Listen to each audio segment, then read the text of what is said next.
Cultura es necesaria porque no hay una aproximación en el ámbito académico que incluya de una manera multidisciplinar todas aquellas cuestiones que realmente afectan a cómo entendemos la ciudad y cómo queremos construirla.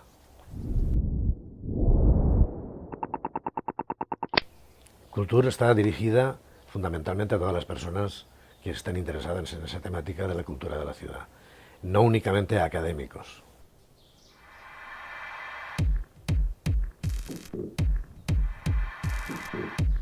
La revista está estructurada en 4 secciones: Acrópolis, Ágora, Extramuros y una sección de revisión bibliográfica de las novedades que vayan apareciendo en el mercado. Hemos planteado también un blog que llevará el mismo nombre, Culture Blog. Aparecerán también artículos de carácter más de actualidad, que por las características de la revista no pueden atenderse en ella, pero sí que pueden atenderse en un blog.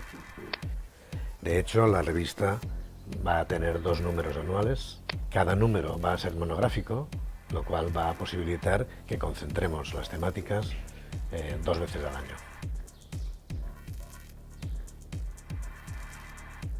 Elements com el patrimoni, la diversitat, la creativitat, el coneixement crític, el reconeixement, són fonamentals per entendre la ciutat i són fonamentals per transformar la ciutat, per fer una ciutat més habitable, més sostenible, més vital, que permeti desenvolupar els projectes de llibertat de cadascuna de les persones que hi viuen. Pero no nos queríamos quedar solo en un análisis de la situación en el Estado español, queríamos tener una mirada más global y enmarcar este auge de la protesta indignada, social y política en un contexto de movilización a nivel internacional. El que pretén és teoritzar, és pensar, és reflexionar al voltant del terme emancipació i com carai recuperem la sobirania, com retornem la sobirania a les persones i com retornem la sobirania al poble.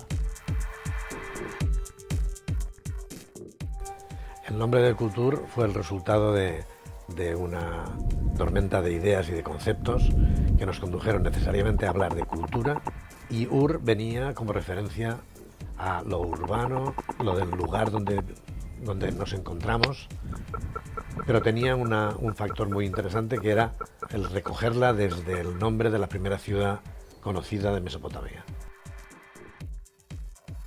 Me centré en el nombre de Cultur y el nombre me llevó hasta la antigua Mesopotamia. Allí, digamos que se me abrieron 3 caminos. El tercer camino fue un cambio de mirada. En lugar de mirar hacia la tierra, la montaña, sencillamente levanté la mirada hacia el cielo, puesto que el Zigurat, además de montaña primordial, también era el centro neurálgico, el puente entre el cielo y la tierra.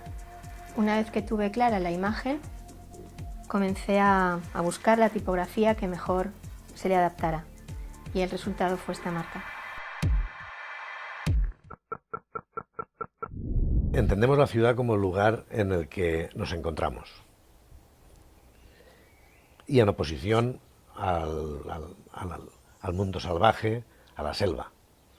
En la selva no es necesaria la ordenación, la organización.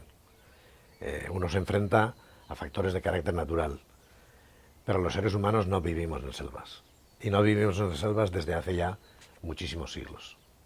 Vivimos en lugares donde nos encontramos, y en esos lugares donde nos encontramos tenemos que posibilitar que no únicamente nos encontremos físicamente, sino que nos entendamos.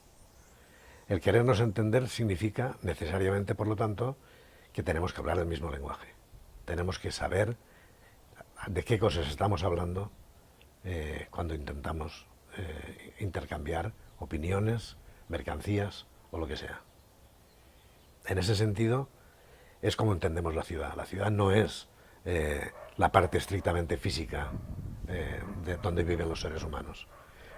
La ciudad que nosotros entendemos es la de intercambio de opiniones, la de intercambio de vivencias, la de intercambio de intenciones, de proyectos. Por lo tanto, no será nunca una ciudad descrita. Además de estar descrita, será soñada, será imaginada, será buscada, será deseada, será intentada, por lo menos. Y en ese sentido, nuestro proyecto es un proyecto político.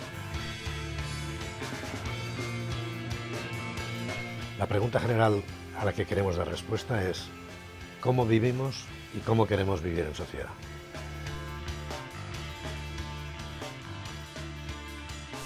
¿Qué es la ciudad y quién es la ciudad?